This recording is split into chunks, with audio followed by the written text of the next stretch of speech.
Hello, welcome, Devil Sniper here, and this is episode number 2 of our career mode as a journeyman. As you know, we have started off with Bahia in the northeast of Brasilia, which is fantastic. I'm dead chuffed to be at Bahia, and I've got to say, the fans are fanatical. I was introduced to the club, to the fans, to the media, and there was 10,000 fanatical Bahia fans there. It was absolutely sensational, and a real eye-awakening to how important football is to the northeast of Brasilia. So, as you know, we have set up the GTN. Now, I haven't done my research on this, and I do apologise. I should have done my research before doing this commentary.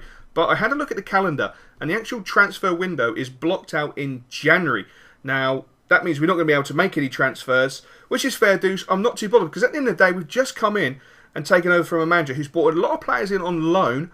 So we can use the GTN just to get a feel for it, get a good feel for the actual way it works, see what players it produces. The one thing I will say is it produces players who have just signed for clubs. I don't think it should do that. It also produces players that have just been sent out on loan. I don't think it should do that as well. It should be able to pacificate between players who have just signed for a club and players who have just been loaned to a different club. It shouldn't just randomly give you players that meet your criteria, because essentially you can't approach a player who's just signed for a club and you can't approach for a player who's just been loaned to another club. So that is a little bit disappointing. And what I do like, though, is the fact it throws you so many players. I mean, the lad who's gone to Colombia, he's thrown me batches of 3s and 5s. The lad who's gone to Argentina, 3s and 5s. The chap who we sent to Brasilia, literally just down the road, he sent me batches of 7s and 7s and 5s and 7s and 5s, and it's like, wow, so many players to look at, so many players to go through. And as I say, a lot of them are actually tied down to just signing for a new club or just been loaned out by a club, and it's a little bit frustrating, to say the least. But at the end of the day, at least we're getting some feedback back. Now, we're having a look at Marcelo. Nice looking lad, 21 years old, he's got sprint speed, he's got acceleration, he's got finishing, within a range of 10, as we know. Now, the one thing I have done slightly different is I decided to blow up the screen. I'm not 100% sure if you guys will like this, but I thought it was just a little bit out of the way in that bottom right hand corner, a little bit unreadable, and I felt to myself that we should blow it up, bring it up, and be able to have a good look at the statistics, see what we're actually working with, and hopefully you guys will like that. The only way for me to know that is if you can tell me in the comments section below. Do you like the way I've dragged it across? I know you're missing out on the content and the information on the left-hand side of the screen, but we all know it's not really that important. The important factor is the statistics and the actual range of statistics they're providing to us. So hopefully you guys will like that. As I say, let me know in the comments section below. And before we go into the game and move on to the actual pre-season section, I just want to say thank you very much for the first episode. It got over 2,000 views, which was astounding. It had over 160 likes, which was just absolutely mind-boggling, and had over 70 comments, which is just sensational, absolutely sensational. I'm recording this literally before I have to go to work, because I wanted to see the response of the actual career mode, and I have to say it's blown me away. I was a little bit nervous. This year I was very nervous. Last year when I'd done West Ham, I wasn't really nervous. I just felt, do you know what, I'm going to give it a crack, see what happens. This year I felt that I had an expectation on myself, which I do have, because I want to raise the bar of my career mode, and I want to raise the bar of my content. Hopefully I will do, and hopefully we'll do it together and enjoy it. But my God, it blew me away, seeing that amount of views when you log onto your YouTube and you're like, wow, unbelievable. Anyway, I'm rambling. Let's get back to the career mode. As you can see, we've got 3 friendlies. We breeze through them all. 1 draw, 2 victories. Waddleson only picks up a slight knock. It was nothing to worry about. The drama of the big ambulance sitting there, nothing to worry about. It was just a slight bruised rib.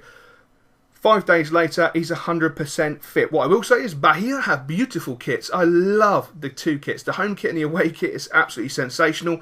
And before we get into the actual game to see how we do, we're only having 1 game in this video just because I want to see how the boys are and see where we stand, where our foot holding is. I love this screen. It's so much more simplistic. You don't have to worry about flicking to another screen and then loading.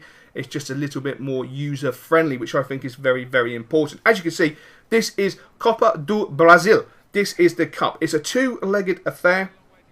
We're playing at home, which is absolutely sensational, I've got to say. I mean, a packed stadium for your first game in charge as the manager of Bahia is, it's something that I have dreamt of.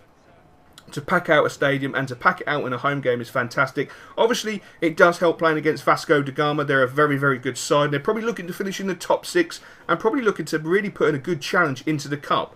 Where, on the other hand, we're looking to finish mid-table and just to hopefully, you know, do the business as best we can. Now, the boys start off quite brightly. We're very well organised, but this ball from Vasco da Gama is sensational. Straight over the top.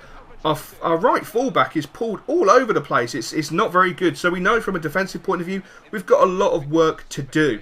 A great deal of work to do, which is very, very worrying. And we're going to have to address that situation very quickly. Otherwise, we could be in a great deal of trouble. But on the bright side, Wallison, unfortunately, doesn't play a very nice ball in there. I think it was in two minds about having the shot or putting a cross in.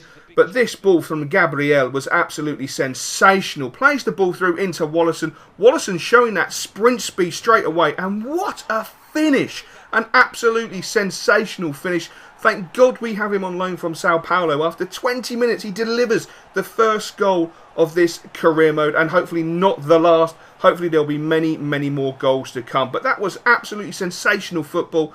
And it looks like the boys are very well equipped to play good football. The one thing I want to personally change about their game, their style, their play, is try and introduce a European pace. You know, I am Brazilian. I am one Diablo. I am Brazilian.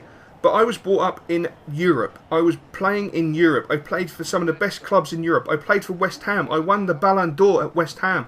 I got a dream move to Real Madrid where my career was ended. But the one thing I always had was the European pace. And that's something I want to inject into Bahia. It's the European pace. I mean, we're playing sensational. We're playing really nice football. But the pace is just not there. We just need to up the tempo. Stretch the opponents a bit more. And I think that will be the recipe for success. It may completely backfire on me, and we could get absolutely hammered week in, week out. But I firmly believe we have the technical ability within the team to go very, very far. A great group of lads, and a lot of the lads who are playing really well, who will hopefully be getting a chance, are all going to be loanees, because we seem to have a lot of loanee players, which is fair dues. You know, we don't have the financial power to go out and buy amazing players. As you can see, half-time, I do like the half-time screen. I've got to say it, I do love the half-time screen. It looks a lot simpler. You can see straight away if your players are knackered, and you can also highlight little sections to show you how the game has gone. As you can see, Wallison and his work rates were fantastic. He's sensational, absolutely sensational. So we started off the second half, and we realised that we had to keep a good defensive line, because Vasco da Gama were getting stronger and stronger and stronger and stronger. What a strike. The keeper actually got a hand to that, and it went onto the bar. Sensational save, but we were really pushing our luck. Vasco da Gama were coming at us 100 miles an hour, constantly applying pressure, constantly attacking us, and constantly breaking us down with ease. And a lot of the players were looking tired, but that ball over the top into Wallison, oh, what a beautiful ball. Unfortunately, Wallison could not get the correct touch on it, and unfortunately he was dispossessed. But in the latter stages, we were just all over the place. Some real luck allowed us to come away with a clean sheet. And I decided it was time to make some substitutions, because the boys were looking absolutely shattered. And I mean shattered. They had run their absolute tits off. Absolute tits off. We had a corner in the 90th minute. Great ball in. Great defensive flick there. We go for the follow-up shot, and unfortunately it comes to nothing. But the ball comes to the edge of the area with Dion's. And Dion's plays the ball into Rafael Marinda. And Marinda, unfortunately, could not get the ball out of his feet to get the shot. And when he does, it's simply blocked, which was frustrating. But it was the only time we actually got forward and had an attack in the second half. So how does the team feel? How does the game bode? Well, I've got to say, we won 1-0. So it's a positive start to our career in Bahia. The question is, can we keep it up? Can we deliver mid-table? Or can we dream of going higher and creating a biblical career?